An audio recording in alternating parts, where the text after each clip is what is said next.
As I said, I do remember the storm of controversy, and there were articles coming out, and this and that, and yet here we are today, and it seems as if the Jewish community is now much more open to this discussion. Well, they're open to it because, of course, I've been established in the Jewish community. My credentials of fighting for Jewish causes and for justice in Holocaust matters is now well established.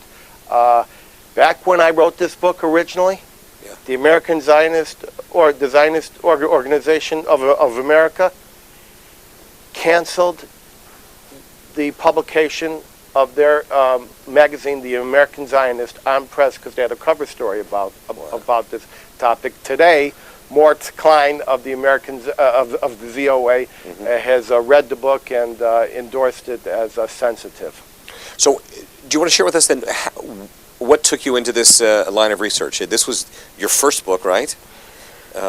This was my first book, and prior to that, I had been a local investigative reporter. I had done some international undercover investigations. I was involved in an undercover operation on the last slave state in the middle of the Indian Ocean, and when I did that, my agent, an agent approached me from William Morris and said, "We want you to write a book for us. What are the top 5 books you'd like to write?" And I said, "Well, the one book," I gave him all sorts of ideas. I said, "The one book that is too hot to handle is the transfer agreement." What really motivated me to be involved in this was the Skokie March. Tell us about that. Yeah. Well, I think I was fundamentally naive. I was in such a cloistered, typical Jewish neighborhood environment that I couldn't understand how Jews could operate against their perceived self-interest. And during the Skokie March, I interviewed the Jewish attorney for the Nazis. I said, how can you do this? And at that time, I was schooled by Professor Byron Sherwin of Spertus College, who said there are many things we can't understand. And he told me there was something called the transfer agreement. I didn't believe it. And finally, I assembled a team of 20 or 30 historians and Holocaust survivors and children of Holocaust survivors. There was no second-generation movement. We went into 5 or 6 countries, accumulated all of the information. Some of it was not even in the archive. It was under people's desks. It was being protected. I went into the Jewish Agency. I went into the Leo Baeck Institute. And I found the information, I assembled it, and I produced a book. So you're taking us to the process of putting it together.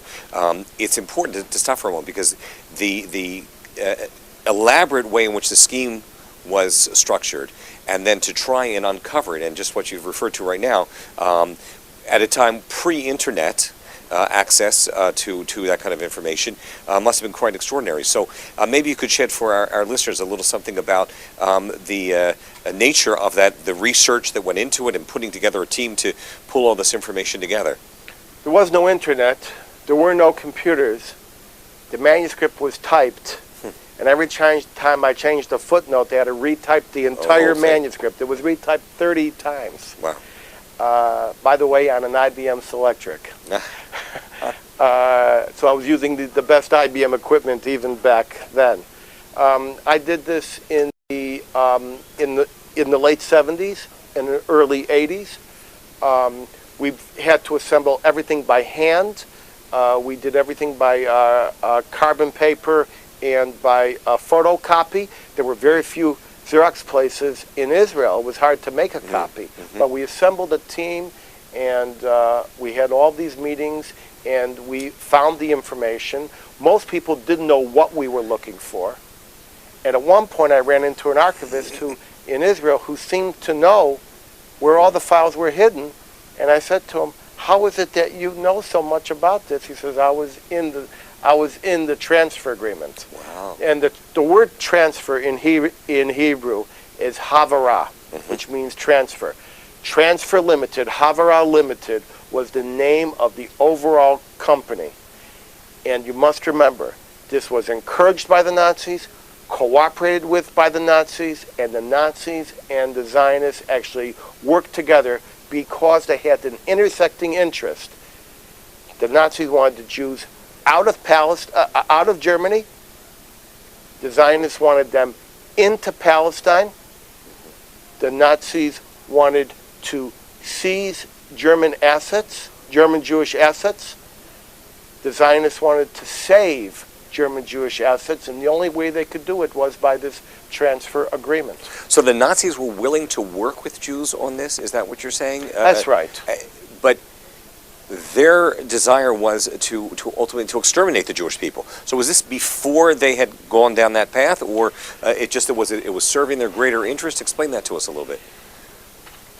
Understanding the Nazi period for real is understanding a complex set of situations. It was actually Byron Sherwin from Spertus College who schooled me on the new approach to understanding both the reality and the perception of reality. And the perception of reality often dictates the real set of facts that occur on the ground and tumbling down the road. The Nazis saw working with the Zionists as the best, most expedient way to stop the boycott and to get the Jews out of Germany. Where were they going to go?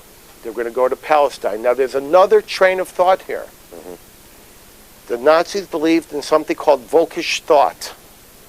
That means ethnic primacy. Okay. And they believed that the Germans had the Völkisch primacy in Europe, and they thought that the Jews needed to go to Palestine, quote, where they belonged. And so you had the fantastical idea of Goebbels and others publicly endorsing Jewish emigration to Palestine.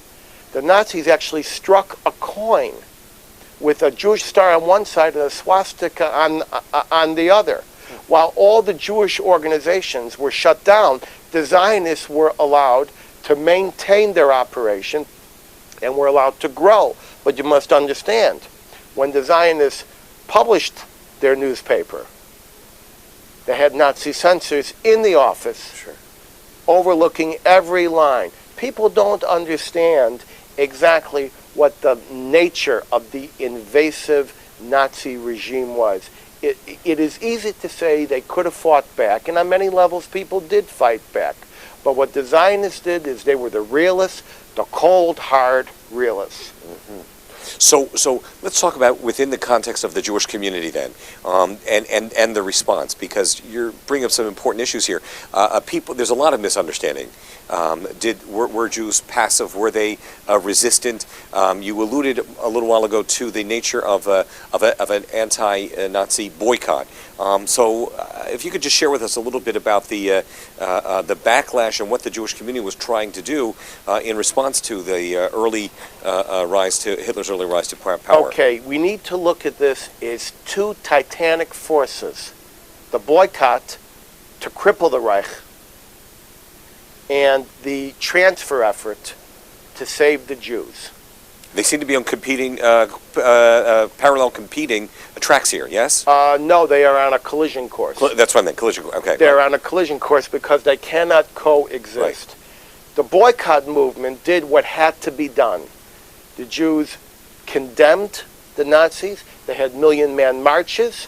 There was a boycott in every city. It was led by the American Jewish Congress, by Stephen Wise, a famous name in Jewish history. There were rogue boycotts, organized boycotts. And these were saying to all Americans as well as Jews. No, it wasn't just Americans. It was in Czechoslovakia. It was in England. It was in France. Saying don't buy goods coming out of Don't buy German goods and services. Was there opposition to that, by the way, boycott, or was there? Yes, there was opposition within the American Jewish community. It's very easy for people who look at the American Jewish community today and falsely believe it's monolithic. But you and I both know that the Jewish community back in the 30s was anything but monolithic. Sure. It's a very complex story. But the Jewish community was comprised, the Jewish leadership in this country was mainly run by what were known as German Jews, Hofjuden, which is the courtly Jews. They didn't want to rock the boat so much. Not only did they not rock the boat, they had led all the vigorous boycotts and protests against the Tsar, against France, against Damascus. They were the ones who fought back whenever Jews were persecuted. And whether or not the regime in question, the Tsar, would take retaliation or revenge upon the inhabitants was never an issue. They always had to stand up for Jewish rights. Okay. And they successfully defended Jewish rights all over the planet. In this case, the Jews who would be retaliated against were not some Russian guy called Sasha. This would now be their uncle Heinrich, their cousin, their daughter. It would hit home. So they were afraid there would be a backlash against Jews in Germany, and some were counseling, wait a minute, we should back off on this. Yes, and who am I talking about? Let's get names. American Jewish Committee. They were anti-Zionist. In those days. In those days, not now, of course. And B'nai B'rith, anti-Zionist, and also German Jewish in its major composition.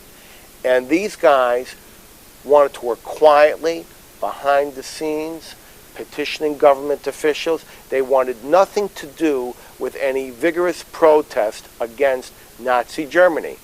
Contrast that with the other Jewish organization, not the committees and the elite, but the democratic Jewish people. And that was the Eastern Jews, the so-called American Jewish Congress. It's really like labor and management. Sure. It was really the population against the elite, and the population said, we're going to protest this. We're going to not. And what did they have to protest? What was the weapon that the average Jew had to fight Hitler? The money in their pocket. That was it. And not to use it for Nazi goods in Germany. And not to use it for Nazi goods. Now, at the same time, when are we talking about? The height of the Depression. So, if you're going to boycott German pharmaceuticals and China and film and other goods and services for Czechoslovakian, French, American, lots of people are going to join that. Labor unions, the Czechoslovakians, Catholics who were outraged by what was being done in Germany, Protestants. This was interracial, this was non-sectarian. True, it was led by the Jews, but they were very careful to be all-inclusive and never call this a Jewish boy, a Jewish boy. Let's also keep in mind, there's also the nativist movement in America in the 1930s. That's right. The Jewish community was nowhere near as well organized or as willing to take positions as they are today, advocating on behalf of their fellow Jews, in part because of everything you've mentioned here. In some way, did this boycott feed into German Nazi notions about Jewish power?